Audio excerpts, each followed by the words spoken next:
Noah, a bright and observant 8-year-old boy, had always believed in standing up for the ones he loved, even when it was hard.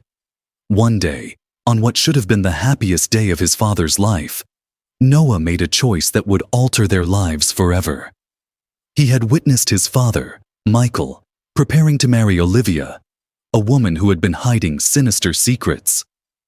In a bold, heart-stopping moment, Noah stepped forward to reveal a shocking truth no one could have ever anticipated, halting the wedding in its tracks. What happened next left everyone stunned, asking themselves why and how this brave young boy discovered the truth. The morning of the wedding was bright and warm, with sunlight streaming through the stained glass windows of the quaint chapel. Friends and family gathered, their whispers of excitement filling the air as they waited to witness the beautiful ceremony. Michael stood at the altar, dressed in an elegant black tuxedo, a nervous yet joyful smile on his face as he awaited his bride. Nearby, Noah, dressed in a miniature version of his father's outfit, clutched a small pillow with the rings, his dark curly hair neatly combed.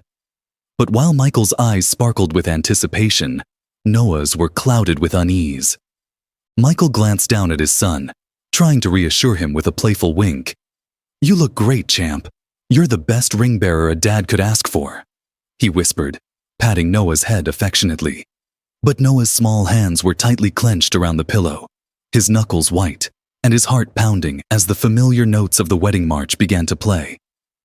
The guests stood, their eyes turning toward the entrance, eager to see the bride.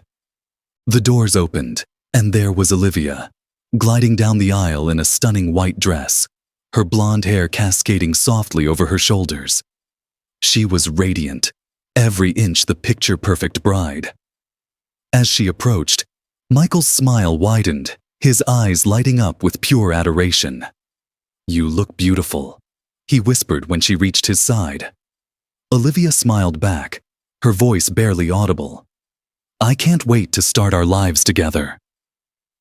But Noah's gaze never left his father, his small hands gripping the pillow tighter as he replayed the past few months in his head, knowing that this wasn't just about a wedding, it was about saving his father. Noah's life had been simple and happy before Olivia came into their world. Since his mother had passed away 2 years prior, it had been just him and Michael, figuring things out together. So when Michael introduced Olivia, Noah wasn't sure how to feel. He remembered that first crisp autumn afternoon when Michael had picked him up from school, practically glowing with excitement. "I have someone I want you to meet, buddy," he'd said, almost bouncing in his seat on the drive home. But Noah's stomach had twisted with a mix of curiosity and apprehension. When they got home, Olivia was waiting on the porch, her smile bright and warm. "Noah, this is Olivia," Michael had said proudly. "She's very special to me, and I hope she can be special to you too." Olivia crouched down to Noah's level, her eyes twinkling. "It's so nice to meet you, Noah. Your dad talks about you all the time." At that moment, Noah had hoped she would bring joy into their lives. But it wasn't long before that hope started to fade. As the weeks passed, Noah noticed how different Olivia was when his father wasn't around. Her warm smiles turned into icy stares, and her cheerful tone became sharp and dismissive. He remembered one night in particular when Michael had to work late, leaving him and Olivia alone for dinner. Noah had tried to start a conversation. "Miss Olivia, do you like space? We're learning about the planets in school." But she barely looked up from her phone. "I'm busy right now, Noah. Just eat your dinner quietly," she snapped. Noah felt a pit form in his stomach, and the room fell silent. But when Michael was around, Olivia would laugh at Noah's jokes, ask him about school, and even ruffle his hair as if she was the sweetest person alive. Michael, blissfully unaware, was happier than Noah had seen him in years. "Isn't Olivia amazing?" he would often say. "We're so lucky to have her in our lives, right, buddy?" And Noah, not wanting to burst his father's bubble, would nod and force a smile, even though he felt increasingly isolated and confused. Things escalated about 3 months before the wedding. Michael had gone out to run some errands. leaving Noah and Olivia alone in the house. Noah was watching cartoons, sipping on a juice box, when Olivia stormed into the room. "Turn that off," she snapped. "It's too loud." Startled, Noah fumbled with the remote, accidentally knocking over his juice. "I'm sorry," he cried, jumping up to grab a towel. But before he could reach it, Olivia was there, her fingers digging painfully into his arm. "Look what you've done," she hissed, her face contorted with rage. "You clumsy, careless little boy. Clean it up, and if you tell your dad, you'll regret it." Noah was left shaking, silently cleaning up the mess. And that night, when Michael came home, Olivia greeted him with a kiss as if nothing had happened. Noah wanted so badly to tell his father the truth, but every time he tried, fear and doubt held him back. What if Michael didn't believe him? What if it made things worse? But as the wedding day drew nearer, Noah could feel the urgency growing inside him. Something wasn't right, and he had to make his father see it before it was too late. The night before the wedding, Noah couldn't sleep. Tossing and turning in his bed, he decided to get a glass of water. As he tiptoed down the hallway, he heard a voice coming from the living room. It was Olivia, speaking in a low, harsh tone. "Mark, listen to me," she hissed into her phone. "We're 2 weeks away. Once we're married, it's time to move on to phase 2. Yes, the insurance policy. Michael doesn't suspect a thing." Noah froze, his heart pounding. He knew he shouldn't be eavesdropping, but he couldn't move. Olivia continued, her voice dripping with frustration. "Just stick to the plan. We get the money, and we're out.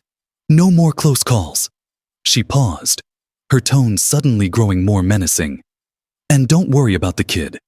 I'll handle him. Michael will never believe anything he says." Noah's breath caught in his throat. Insurance policy. Phase 2. What did she mean by that? And who was Mark?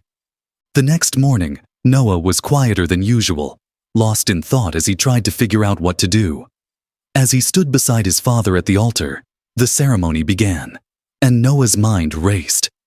When the officiant asked, "If anyone can show just cause why these two should not be married, let them speak now or forever hold their peace," Noah felt like the air was being squeezed out of his lungs. This was his chance, but he was terrified. What if he was wrong? What if no one believed him?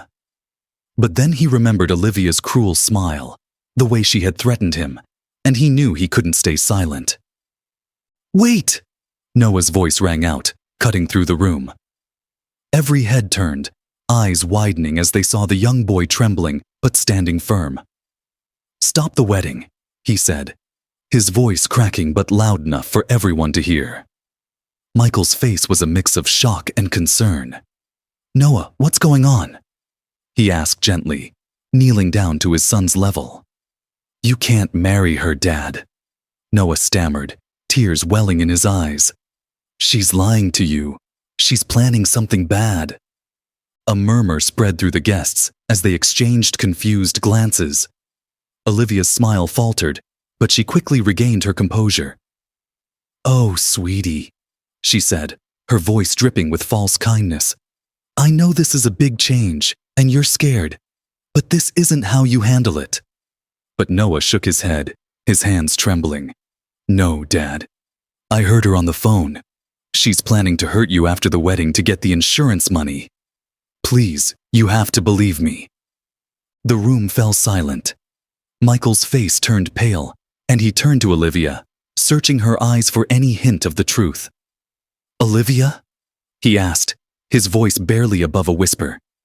"Is this true?" Olivia's eyes darkened, her mask slipping for just a moment. "Michael, this is ridiculous. He's just a kid. He doesn't understand what he's saying." But Michael wasn't convinced.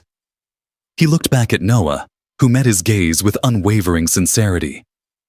"I'm telling the truth, Dad. Please." And in that moment, something shifted. Michael could see it in Olivia's eyes, the way her facade crumbled, revealing a glimpse of the cold, calculating person underneath. "Noah, go outside," he said, his voice shaking but calm. I need to talk to Olivia." As Noah stepped outside, he heard his father's voice rise in anger, demanding answers. It wasn't long before the police arrived, and what they uncovered confirmed Noah's worst fears. Olivia had been planning to stage an accident to claim Michael's life insurance. She had been working with a partner, Mark, who was later apprehended, and together, they had intended to disappear with the money. The wedding was called off, and Olivia was taken away in handcuffs. Michael hugged Noah tightly, tears streaming down his cheeks as he realized just how close he had come to losing everything. "You saved me," he whispered, his voice choked with emotion. "I'm so proud of you, Noah. I'm so sorry I didn't see it sooner." Noah hugged him back, his small arms wrapped tightly around his father. "It's okay, Dad. We're safe now." And as they walked away from the chaos, hand in hand, they knew that no matter what the future held, they would face it together. In the days that followed, the story of Noah's brave stand at his father's wedding spread quickly through their small town and beyond. Michael was left to pick up the pieces of his life, grappling with the betrayal and the painful reality of how close he had been to a tragic fate. But amid all the shock and sadness, there was a deep sense of gratitude and pride. He knew that his son had saved him, and that knowledge became his anchor as he navigated the storm that followed. For Noah, life didn't return to normal immediately. The event had shaken him, and even though he was relieved to have exposed Olivia's plan, he couldn't shake the fear that it might not be over. In the first few weeks after the wedding, he had nightmares, dark, twisted dreams where Olivia and Mark lurked in the shadows, waiting to strike. Michael, aware of his son's unease, did everything he could to make Noah feel safe. He installed new locks, put up security cameras, and even moved Noah's room closer to his own. "We're going to be okay, buddy," he would say, ruffling Noah's hair. "I promise, no one's going to hurt us." Despite his best efforts, the transition was difficult. Noah had been through something no child should ever have to experience, and it was clear that he carried the weight of it. Even as he tried to go back to his usual routines, going to school, hanging out with friends, and playing his favorite games. Michael could see the change in him, the way his smile was just a little bit sadder, the way he would flinch at unexpected loud noises, and it broke his heart. To help both of them heal, Michael decided that they needed to get away, to find a space where they could breathe and begin to move forward. When his best friend Tom suggested a weekend camping trip, Michael hesitated. He wasn't sure if either of them was ready for something so normal, so peaceful, after everything that had happened. But when he saw the flicker of excitement in Noah's eyes at the idea of fishing and sleeping under the stars, he knew it was worth a try. The trip turned out to be exactly what they needed. For 3 days, they escaped into the wilderness, leaving behind the chaos and confusion that had taken over their lives. They hiked through lush green trails, fished in clear, cold rivers, and sat around a crackling campfire at night, toasting marshmallows and telling stories. There was something healing in the simplicity of it, in the way the forest seemed to envelop them, keeping the rest of the world at bay. Noah laughed more than he had in weeks, his eyes bright and his cheeks flushed from the fresh air and excitement.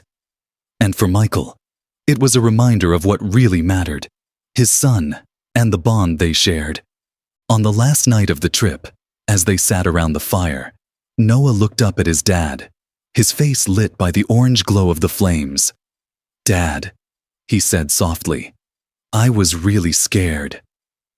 Michael put his arm around him, pulling him close. "I know, buddy. I was scared too." They sat in silence for a moment, the crackle of the fire the only sound in the quiet forest. "But you were so brave," Michael continued, his voice thick with emotion. "You did something that most adults would be too scared to do. You saved me." Noah turned his head, looking up at his father with wide, earnest eyes. "I just didn't want anything bad to happen to you, Dad. You're all I have." Michael's heart ached at the words, but it also swelled with pride. He hugged Noah tighter, resting his chin on the top of his son's head. "And you're all I have, Noah. That's why I'm going to do everything I can to make sure you feel safe. I love you so much." The drive home from the camping trip felt different, lighter somehow. They were still facing a difficult road ahead. There would be questions from the police, reporters who wanted interviews, and friends who didn't quite know how to act around them anymore. But for the first time in a long while, Michael felt hopeful. They had come through the worst of it, and they had done it together. In the weeks that followed, Michael and Noah began to settle into a new routine. There were therapy sessions that helped them talk through their feelings, and slowly, Noah's nightmares began to fade. Michael returned to work, and Noah went back to school, where he found that his friends were eager to welcome him back. Life was starting to feel normal again, but there was always a shadow lingering, a reminder of how close they had come to losing everything. And then, about 2 months after the wedding, there was a knock on their door. Michael opened it to find Officer Daniels, the police officer who had been handling their case, standing on the porch, his expression grave. "Mr. Parker," he said, "I'm afraid I have some news about Olivia." The officer's words sent a chill through Michael's heart. "What is it?" he asked, his voice barely a whisper. "We found her," Officer Daniels said. "She's been arrested. It turns out she was hiding in a small town a few hours away, using a fake name. She tried to skip town, but we caught her before she could get too far." Michael felt a strange mix of relief and dread. "So, it's over?" he asked. Officer Daniels nodded. "Yes, Mr. Parker, it's over. She's going to be facing a lot of charges, and it's unlikely she'll see the outside of a jail cell for a very long time." The news hit Michael like a tidal wave, but it was Noah who surprised him the most. The boy had been listening from the hallway, and when he heard that Olivia had been caught, he stepped forward, his face calm and composed. "Does that mean she can't hurt us anymore?" he asked, his voice steady. The officer knelt down to Noah's level, giving him a reassuring smile. "That's right, Noah. She can't hurt you or your dad anymore." Noah's shoulders sagged with relief, and Michael felt tears prick at the corners of his eyes. It was the closure they had been desperately needing, a way to finally close the door on that dark chapter of their lives. As the months went by, Michael and Noah continued to heal. Michael found that he was able to open up more to his friends, to accept their support instead of pushing them away.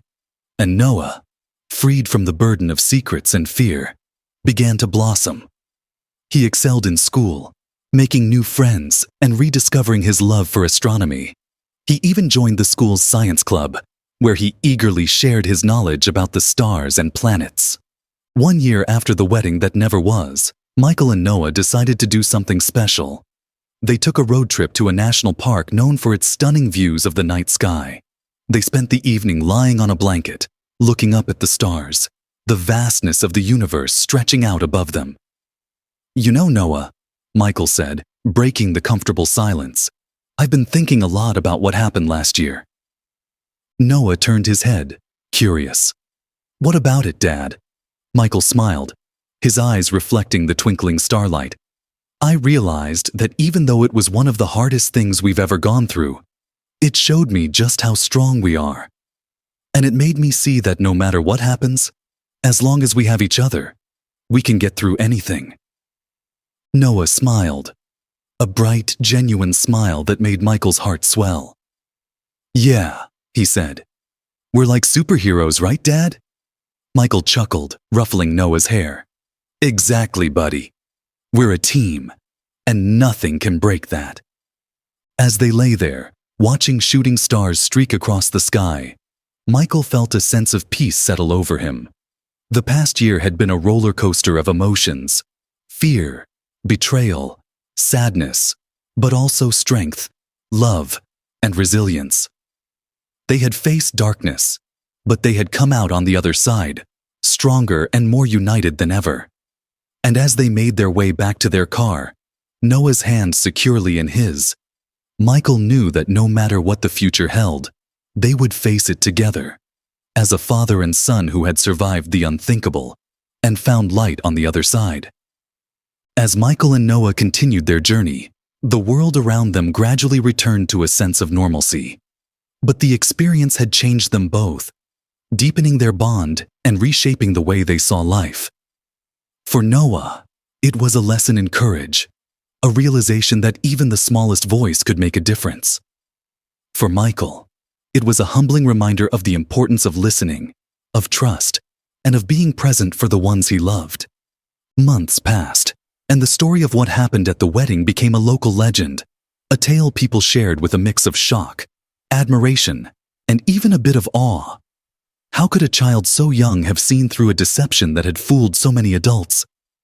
Neighbors who barely knew Michael and Noah suddenly became more attentive, stopping them on the street to offer words of support or to marvel at Noah's bravery. It was a strange feeling, being in the spotlight for something so deeply personal, but Michael took it in stride, grateful for the outpouring of kindness. Noah, for his part, handled the attention with a quiet grace, though he sometimes felt uncomfortable with the way people spoke about him, as if he were a hero. He understood that his actions had meant something, not just to his father, but to everyone who had heard the story. It became a symbol of hope, of standing up for what was right, even when it was difficult. And Noah was slowly starting to take pride in that, realizing that he had made a difference. Life moved forward, but the shadow of Olivia's betrayal still lingered, especially for Michael. There were times when he would catch himself thinking about the what-ifs. What if Noah hadn't spoken up?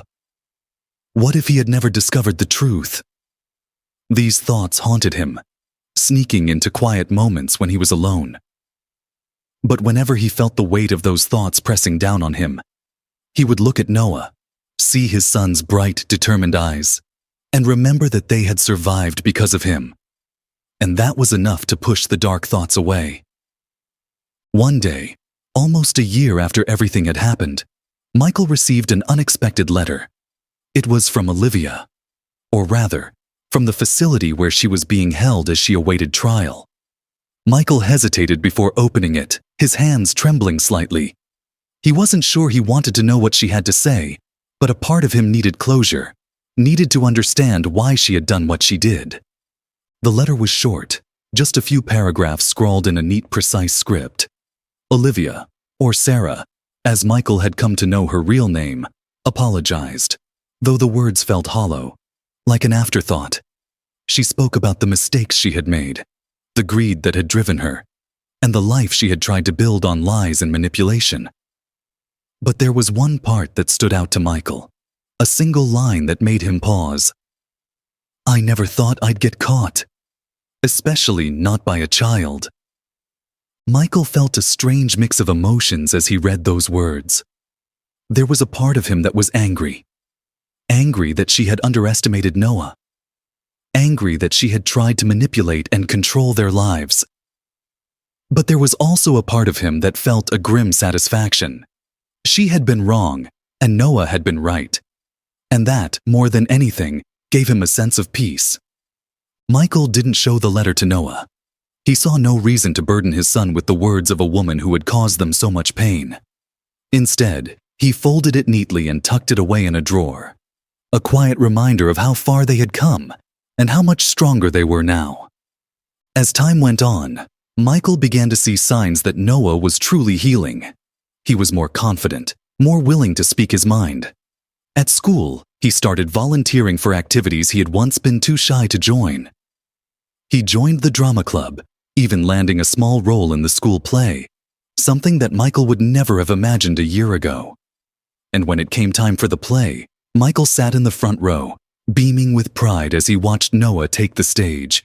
It wasn't a big part, just a few lines, but Noah delivered them with such poise, such certainty, that Michael felt his heart swell.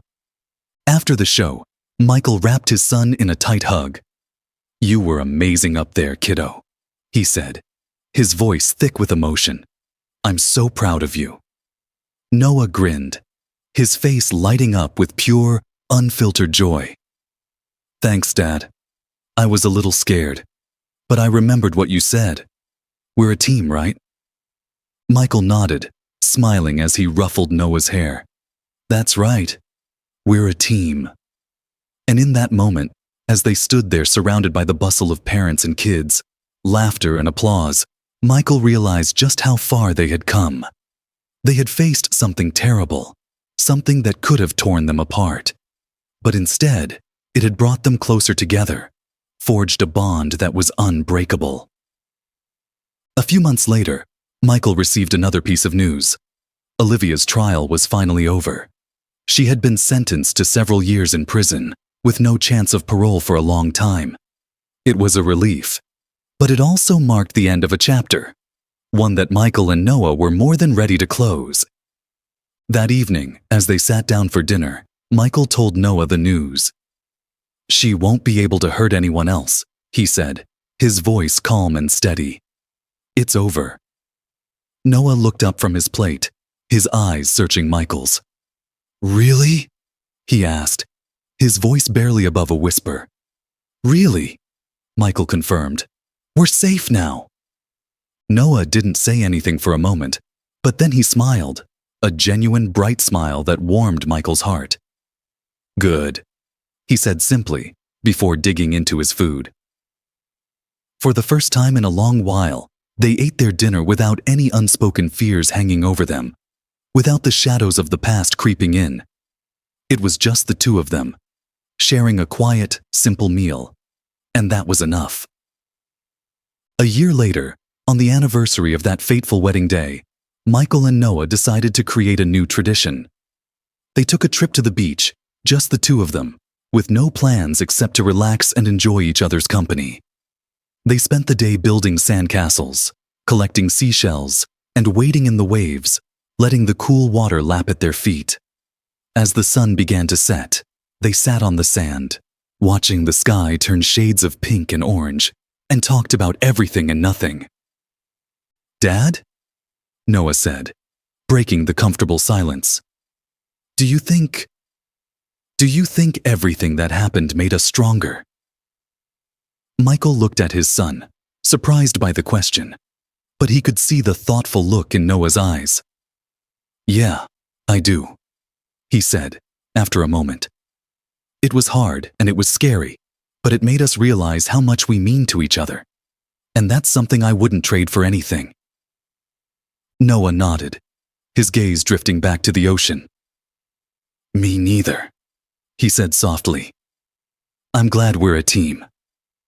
Michael felt his eyes sting with tears, but he blinked them back, smiling as he put his arm around Noah.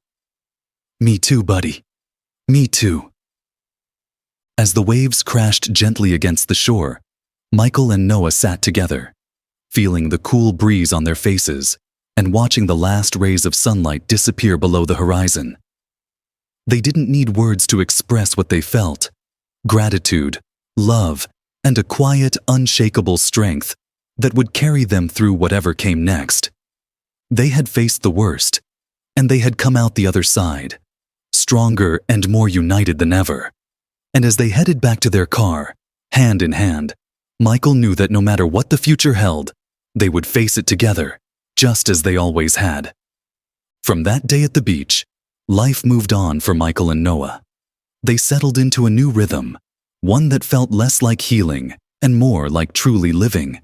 For a while, the shadow of what had happened lingered, but as the days turned into weeks and the weeks into months, it slowly began to fade.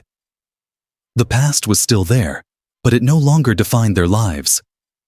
Instead, it became a part of their story, a reminder of what they had overcome and how far they had come. Michael started to focus more on his work, but this time he made sure to balance it with being present for Noah. They began a tradition of Adventure Saturdays, where every weekend they would go somewhere new, hiking, visiting museums, or simply exploring new parks in the city. It became their way of discovering the world together, of building new memories that had nothing to do with the painful past. Noah would often bring a little notebook where he would write down things he found interesting, sketching birds, or scribbling down thoughts that came to him. One Saturday, while they were at an old quaint bookstore downtown, Noah stumbled upon a book on detectives. It was a worn, dog-eared paperback with a mysterious figure on the cover, and his eyes lit up as he picked it up. Michael, seeing the excitement in his son's eyes, decided to buy it for him. "You really like this detective stuff, huh?" he asked as they left the store. Noah nodded vigorously. "Yeah, I think it's cool how they solve mysteries and figure things out. It's like they see things other people don't." Michael smiled, realizing that in a way, Noah had become his own kind of detective. The curiosity, the courage to dig deeper, to find the truth even when it was hidden, that was exactly what had helped him save his father. "Well, maybe you've got a little detective in you too," he said, ruffling Noah's hair. Noah grinned, clutching the book close to his chest. Maybe. As the year went on, Michael noticed how Noah had started to open up more. He was making friends at school, joining clubs, and even began playing soccer. The changes were subtle, but they were there, like the way he would speak up more during conversations, or how he no longer hesitated to raise his hand in class. It was as if a weight had been lifted and he was finally free to be himself. And seeing that growth in his son made Michael's heart swell with pride. Still, there were moments when the past would catch up to them, usually when they least expected it. Sometimes, it was a passing mention of weddings in a movie, or a glimpse of a blonde woman in a crowd that made Michael's heart skip a beat. Other times, it was Noah asking a quiet, thoughtful question about why people did bad things, his voice filled with a mix of curiosity and sadness. Each time, Michael would take a deep breath and answer as honestly as he could, reassuring Noah that they were safe, that the worst was behind them. It wasn't always easy, but it was necessary, and it helped them both move forward. One afternoon, nearly 2 years after that fateful wedding, Michael received an unexpected phone call from the police department. It was Officer Jenkins, the officer who had been handling Olivia's case. "Mr. Foster," he said, his tone measured, "I wanted to let you know that we've officially closed the case. We've confirmed that Olivia, well, Sarah, had been part of a larger network of frauds, but she won't be able to hurt anyone anymore. And thanks to the information your son provided, we were able to prevent them from targeting other families." Michael sat down, letting the news sink in. "Thank you, officer," he said quietly. "That means a lot." After hanging up, he turned to Noah, who had been working on his homework at the kitchen table. "Hey, bud," he said softly. "Do you remember everything we went through with Olivia?" Noah nodded, setting down his pencil. "Yeah, I remember." Michael took a deep breath. "I just got a call from the police. It's over. Completely. They closed the case and they even said that because of what you did, they were able to stop some really bad people from hurting others." Noah's eyes widened. "Really?" Michael smiled, feeling a surge of warmth. "Really? You made a difference, kiddo. A big one." Noah looked down, a small smile playing at his lips. "I'm glad," he said. And then, with a glimmer of mischief in his eyes, he added, "Does this mean I'm like a real detective now?" Michael laughed, the sound echoing through the room. "I'd say so. Maybe even the best one I know." They decided to celebrate that night by making their favorite dinner, pasta with way too much cheese, and baking cookies for dessert. It was a simple, joyful evening, filled with laughter and light-hearted conversation. And as they sat at the table, the warmth of the meal settling in their bellies, Michael looked across at Noah and felt a deep sense of gratitude.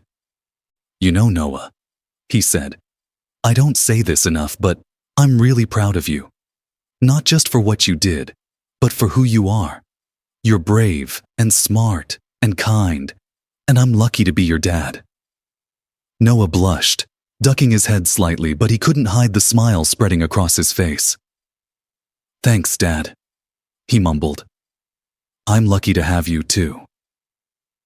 That night, after Noah had gone to bed, Michael sat in the quiet of the living room, thinking about how much had changed in such a short time. They had faced something that could have broken them, but instead, it had made them stronger.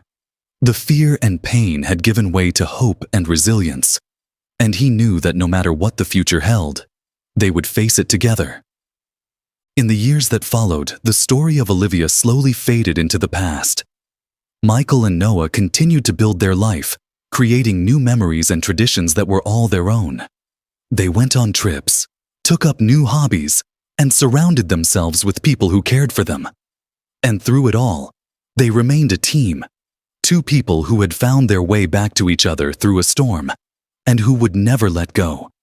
Every now and then, on quiet nights, Michael would look at the old faded picture of Olivia tucked away in a drawer, the one from when he thought she was the answer to their loneliness.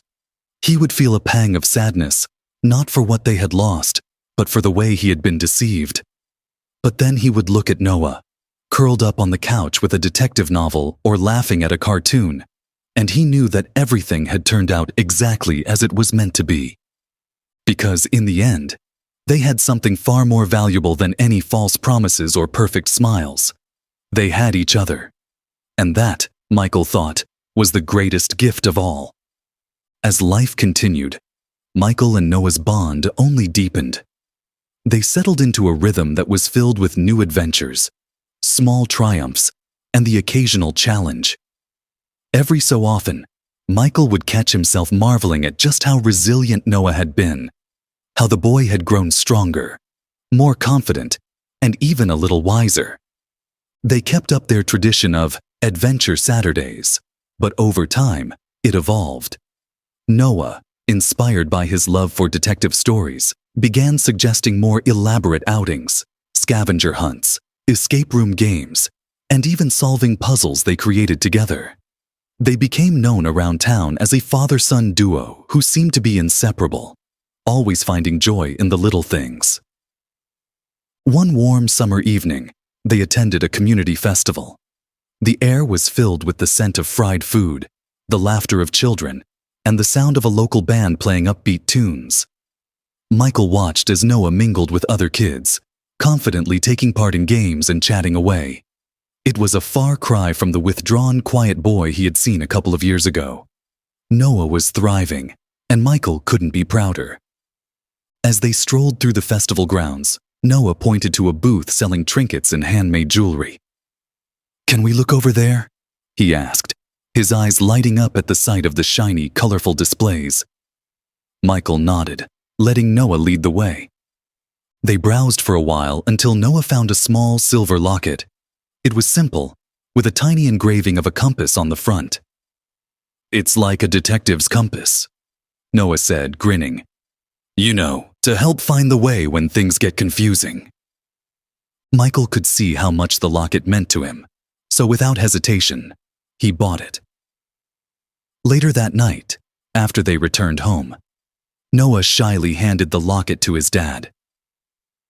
"I want you to have it," he said, his voice barely above a whisper. "So you always know where home is." Michael's heart swelled as he took the locket, overwhelmed by the gesture. "Noah, it's perfect. Thank you," he said, his voice choked with emotion. He placed it around his neck, where it hung lightly, a symbol of everything they had been through and everything they had built together. Years passed, and the pain of the past became a distant memory, something that no longer defined their lives but served as a reminder of their strength. Noah grew older, and with each year, he became more independent, more adventurous, and even more curious about the world. Michael watched him grow with pride, sometimes marveling at how quickly time flew by. On Noah's 16th birthday, Michael decided to surprise him with a trip to the mountains, a place they had talked about visiting for years. As they hiked up the trails, surrounded by the serene beauty of nature, they reminisced about all the adventures they'd had over the years, the times they got lost but always found their way back, the mysteries they had solved together, and the countless laughs they had shared.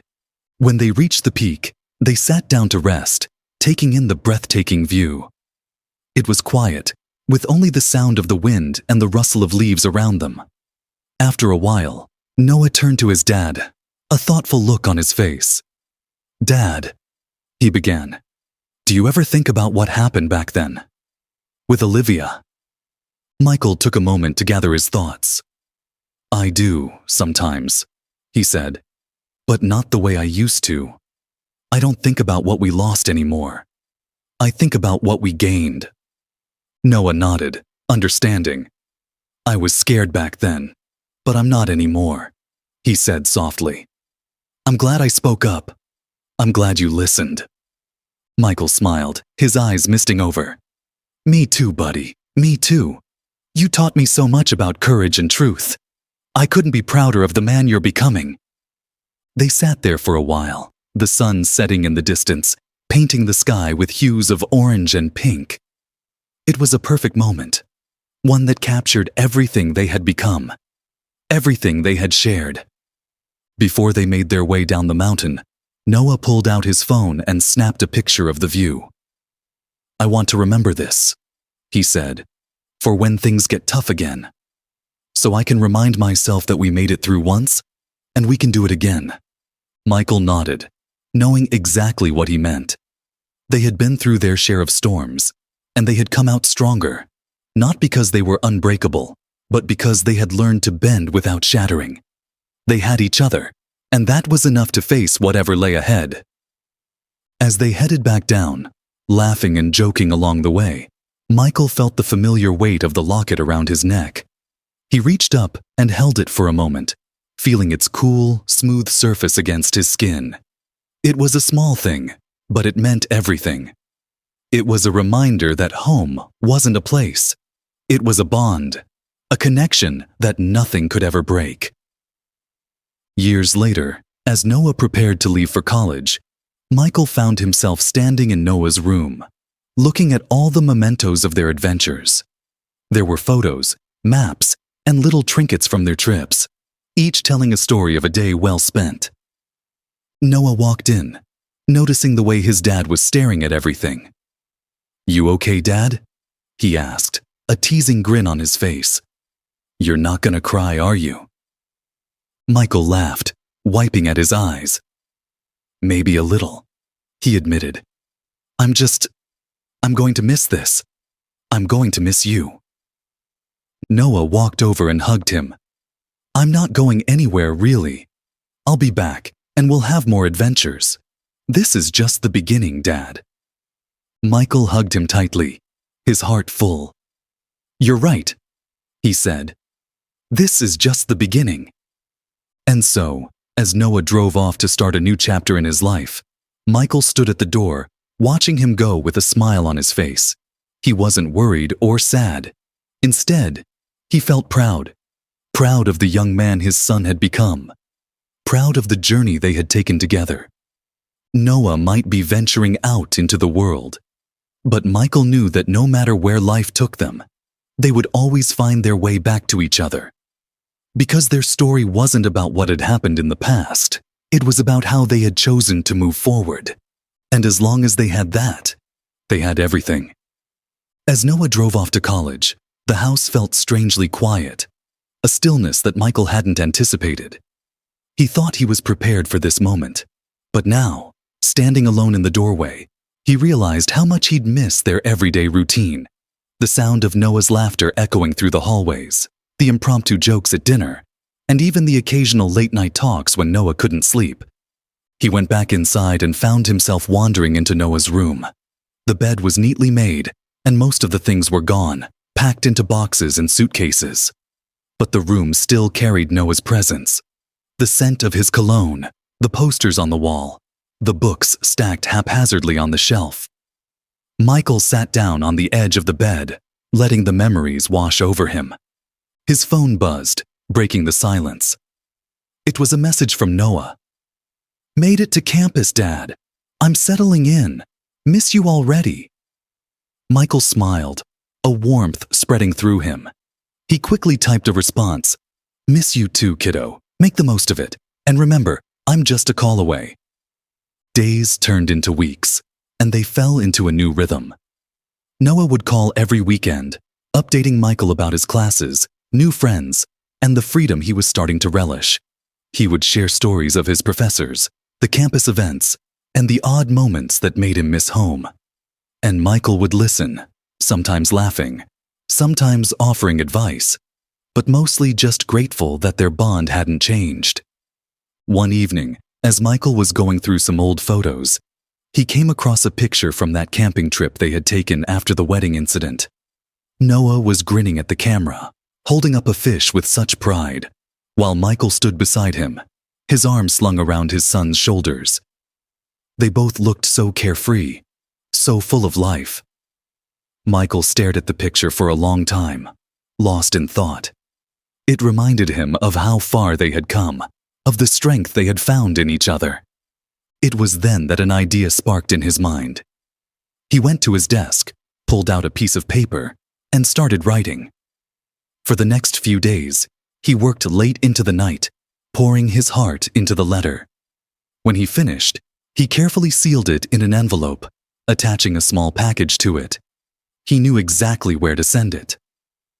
A few days later, Noah received a package in his dorm room. Inside was a letter from his dad, along with the old silver locket he had given Michael years ago.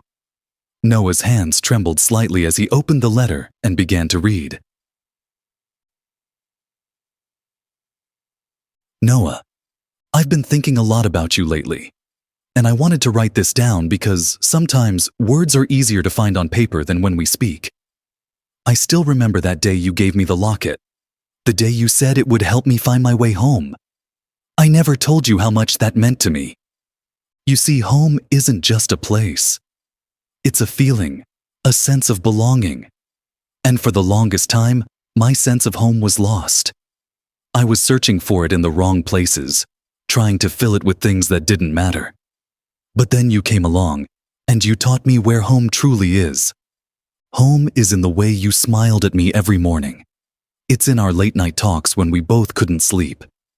It's in the laughter we shared, the adventures we had, and even in the tough conversations that weren't easy. You've been my compass, Noah, guiding me back to what really matters.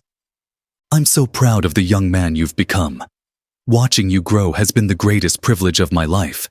And even though you're off to college, starting your own journey, I want you to know that you will always be my home. This locket, I'm giving it back to you. Not because I don't need it, but because I think you do. Wherever life takes you, I hope it reminds you that you'll always have a place to return to, a place where you are loved unconditionally. I know you're going to do great things, but no matter where you go or what you do, just remember, my door is always open, and my heart is always here waiting for you. I love you, kiddo, more than you'll ever know.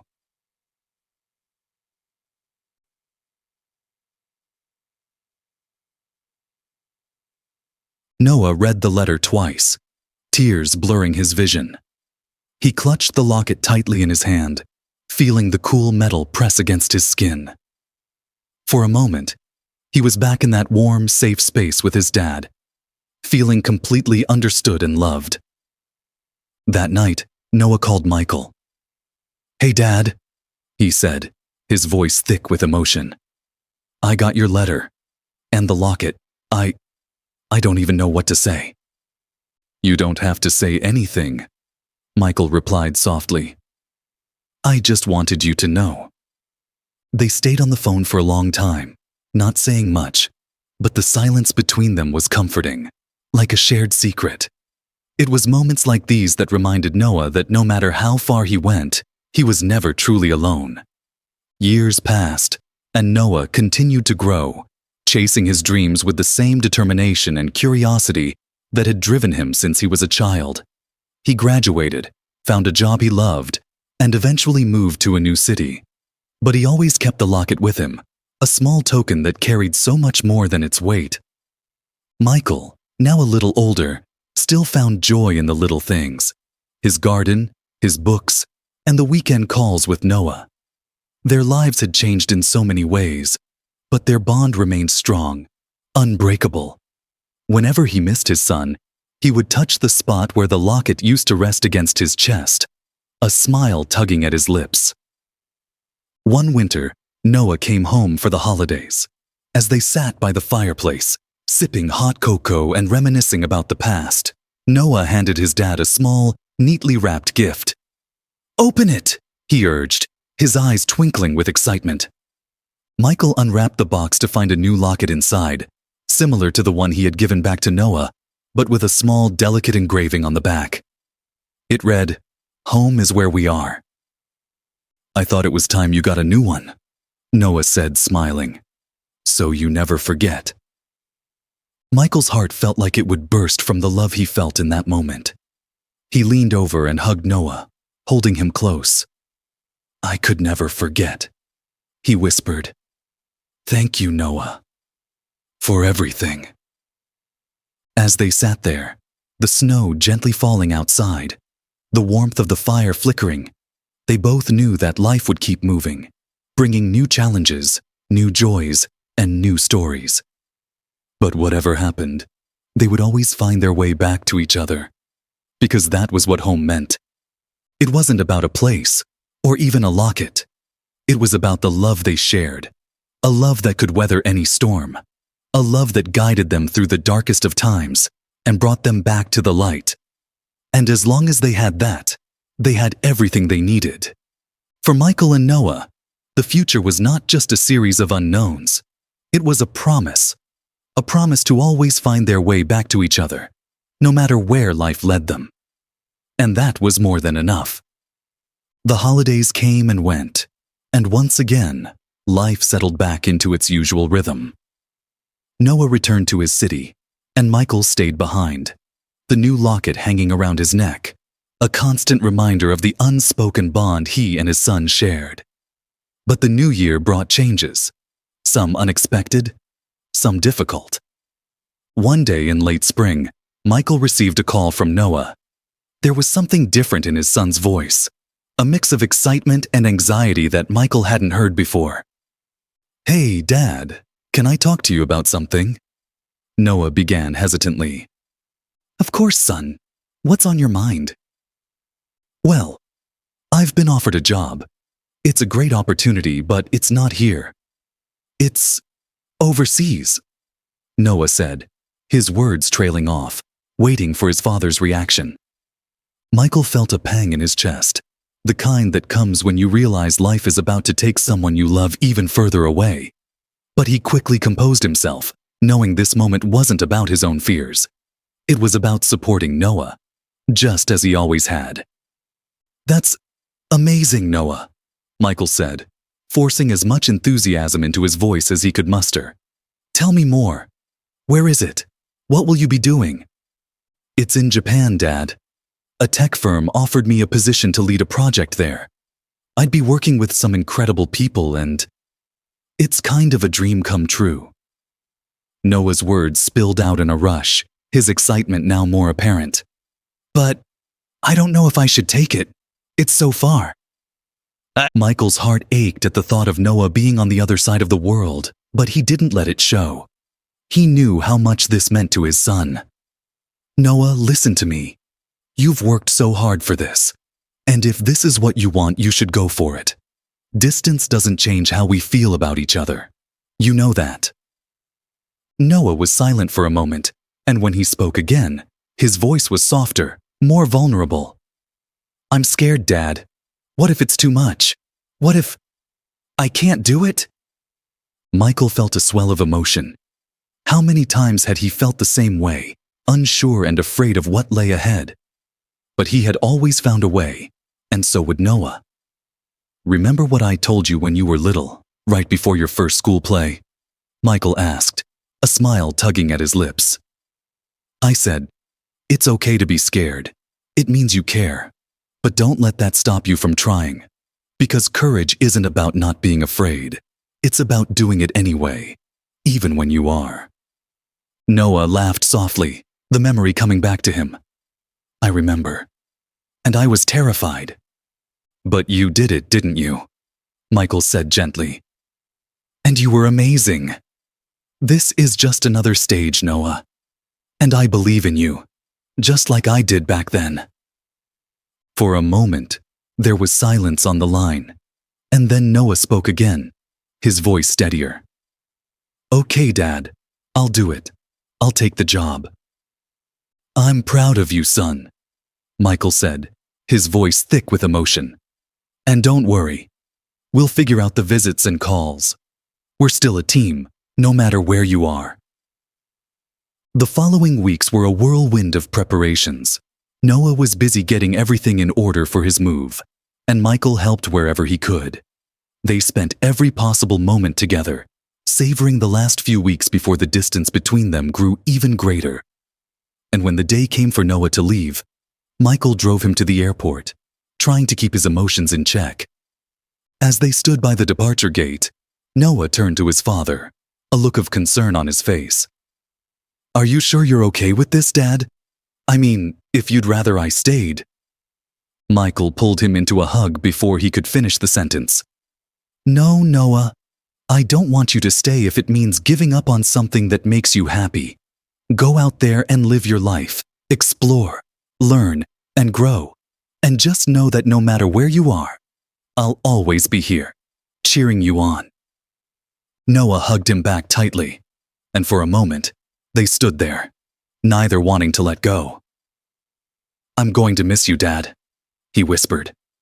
"I'm going to miss you too, kiddo, more than you know. But we'll be okay. We always are," Michael said, pulling back to look at his son, memorizing his face. "Now go. You've got a plane to catch." Noah nodded, trying to hold back his tears. "I love you, Dad." "I love you too, Noah. Now go out there and make me proud." And with that, Noah turned and walked through the gate, giving his dad one last wave before he disappeared from sight. Michael stood there for a long time, long after Noah's flight had taken off, feeling the ache of saying goodbye, but also the warmth of knowing his son was following his dreams. The months that followed were a mix of adjustment and adaptation. Michael missed Noah terribly, but they kept in touch through calls, video chats, and even postcards that Noah sent from different places he visited. And true to his word, Michael made plans to visit Noah during his first long break from work. When Michael finally arrived in Japan, Noah was waiting for him at the airport, a huge grin on his face. They hugged tightly, and for the first time in months, Michael felt whole again. They spent the next few days exploring the city, trying new foods, and sharing stories late into the night, just like they used to. One evening, as they sat by the river, watching the city lights reflect on the water, Noah turned to Michael with a thoughtful expression. "You know, Dad, I've been thinking a lot about what you said back at the airport, about living my life and following my dreams. I just wanted to say thank you for always being there, for pushing me even when I was scared." Michael smiled, feeling his chest swell with pride. "You never have to thank me for that, Noah. That's what dads do. We believe in our kids, even when they don't believe in themselves." Noah was quiet for a moment, and then he reached into his pocket, pulling out the old locket Michael had given back to him. "I've kept this with me the whole time," he said, turning it over in his hands. "It reminds me that no matter where I am, I'm never truly alone." Michael felt tears prick at the corners of his eyes. "And you never will be, son. Not as long as I'm around." They sat there in comfortable silence, letting the moment linger. And as they watched the world go by, they both knew that their bond was something that could never be broken. Not by distance, not by time. Because home wasn't a place, and it wasn't about how often they saw each other. It was the love they carried in their hearts, the trust that had been built over years, and the knowledge that no matter where life took them, they would always find their way back to each other. The world could change, and they could be miles apart, but as long as they had each other, they would always be okay. The days in Japan flew by quickly. For Michael and Noah, the trip became a cherished time, one that felt like a much-needed pause in the fast pace of life. They visited temples, walked through bustling markets, and even got lost a few times, laughing together at their attempts to navigate the city. Each evening, they would sit somewhere quiet, reflecting on the day, savoring their time together, knowing it would be another few months before they'd be in the same place again. On Michael's last night before flying back home, They found themselves on a rooftop, overlooking the sparkling city below. The air was cool, and there was a gentle breeze. Michael had a look of quiet contemplation, as if trying to memorize every detail, every sound, every scent. Noah noticed and gently nudged him. "You okay, Dad?" he asked, concern in his voice. Michael turned to him, smiling. "I'm more than okay, Noah. I'm proud. I see you here, in this new place, and you're thriving. I can't even tell you how happy that makes me." Noah looked down, a little embarrassed but clearly moved. "I wouldn't be here without you, Dad. You always knew when to push me and when to just listen. That's a big part of why I'm here." Michael chuckled softly, shaking his head. "You give me too much credit, kiddo. You did this. I'm just lucky I got to watch you do it." For a moment, they both sat there in silence, gazing at the lights of the city. Then Noah spoke, his voice a little softer. "I wish I could be home more often. Sometimes I feel like I'm missing out on things back there. With you." Michael felt a lump in his throat. He'd thought the same thing many times, but he never wanted Noah to feel guilty for pursuing his dreams. "I miss you, Noah. Every single day. But that doesn't mean I want you to give up on what you've built here. I can see how much this job, this life, means to you. And that means everything to me." Noah leaned over, resting his head on his father's shoulder, just like he did when he was a little boy. "I promise I'll come back more often. I know I get caught up sometimes, but I want to make sure I'm there for you too." Michael wrapped his arm around Noah, holding him close. "You're always with me, even when you're not here. But I would love that. We'll make it happen." As the night deepened, they stayed on the rooftop, sharing stories, laughing, and simply being in each other's company. It was a simple moment, but one filled with a depth of love and understanding that words couldn't quite capture. The next morning, at the airport, they stood together by the gate, much like they had when Noah left for Japan. This time, there were no words of hesitation, no uncertainty, just a quiet, steady reassurance that they would see each other again soon. "Fly safe, Dad," Noah said, his voice steady but his eyes glistening. "I will," Michael replied, giving his son one last tight hug. "And you keep making me proud, okay?" Noah nodded, a small, confident smile on his face. "Always." As Michael boarded the plane, he looked back one last time, seeing Noah standing there, waving. He realized that this was the way life would be now, a series of hellos and goodbyes, of visits and calls, of moments both big and small. And that was okay, because their love was strong enough to withstand it all. Back home, life continued. Michael fell into his usual routine, but there was a warmth in his heart that hadn't been there before. He began finding joy in the little things again. Gardening, reading, even cooking new dishes he'd seen Noah try in Japan. Every now and then, a postcard would arrive, or a package with a small souvenir from a faraway place.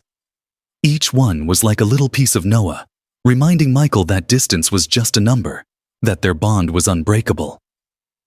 The seasons changed, and months turned into years. Noah kept his promise, visiting whenever he could, and Michael made sure to do the same.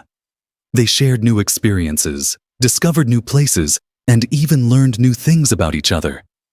Their relationship grew, not in spite of the distance, but because of it. Each reunion was a chance to reconnect, to appreciate the time they had together even more. One summer, years later, they found themselves back at the lake house, the place where their story had begun, where Noah had first opened up about his dreams and fears, where Michael had reassured him that everything would be okay. It had been Noah's idea to return, a way to relive the memories, to reconnect with a simpler time. They spent the weekend fishing, just like they used to, and on the last evening, they sat on the porch, watching the sunset paint the sky with colors of pink and orange. "Feels good to be back here, doesn't it?" Michael said, his eyes reflecting the warm hues of the evening sky. Yeah, it really does, Noah replied, his voice filled with nostalgia. It's like coming full circle. Michael nodded, understanding exactly what his son meant. You know, Noah, I've realized something over the years. Life doesn't always go the way we plan, and it doesn't always take us where we expect. But as long as we have the people we love, the ones who make us feel at home, we can handle anything. Noah smiled, his heart swelling with love and gratitude. You've always been my home, Dad. No matter where I am, no matter how far I go, I know I can always come back to you. Michael felt his eyes well up, but he didn't try to hide it. He reached over, squeezing Noah's hand. And I'll always be here, waiting for you. That's a promise. As the sun dipped below the horizon, leaving behind a sky full of stars, father and son sat together, savoring the peace and quiet, the warmth of their connection. They knew there would be more goodbyes, more separations, but also more reunions, more memories to be made. Because in the end, what mattered wasn't the distance between them, but the love that bridged it. It was a love that had seen them through challenges, fears, and countless changes. It was a love that would carry them forward no matter what tomorrow brought. And as they sat there, the world slowly turning to night, they both felt a sense of peace, a quiet knowing that they would always find their way back to each other, no matter where life took them. As the stars twinkled overhead, Michael and Noah felt a sense of peace, knowing that their bond was unbreakable, no matter where life took them. Their story was one of resilience, love, and the unshakable connection between a father and son. It reminds us that sometimes the most powerful relationships are not defined by proximity, but by the moments of understanding, the quiet reassurances, and the unwavering support we give one another.